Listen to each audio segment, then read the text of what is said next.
To je najbolji odjel vlasti, naravno. Naravno da je. Koji još odjeli postoje? Postoji i obavještajni, protuobavještajni, paranormalni koji se moraju preseliti nakon eksplozije prošle godine. Kamo se preselio? Nepoznata lokacija, naravno. Mislim da postoji umjetnički, to mi nikad nije bilo baš jasno. Zašto imam umjetnički, ne znam, arheološki, te stvari su nekako full zanimljive za čuti, ali ne druži se baš njima.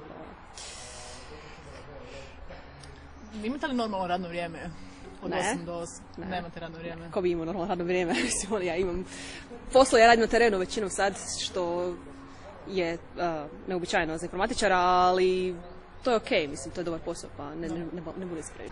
Mesi su dovukli s terena, bili u tom trenutku s njima nekog drugog posla. To je bilo užasno za vidjeti zapravo, taj stan je bio sav uneređen i on je bio u nesvijesti i uopće nije bio svjestan što se događa oko njega, mislim, bilo stvarno užasno, ali kaže se na mesmeristvo Astri i ja sam dobila zadatak da riješim. Nisam i ne znam zapravo šta je s njim uopće, mislim, kažu da je dobro, ali ja njega nisam vidjela od onda.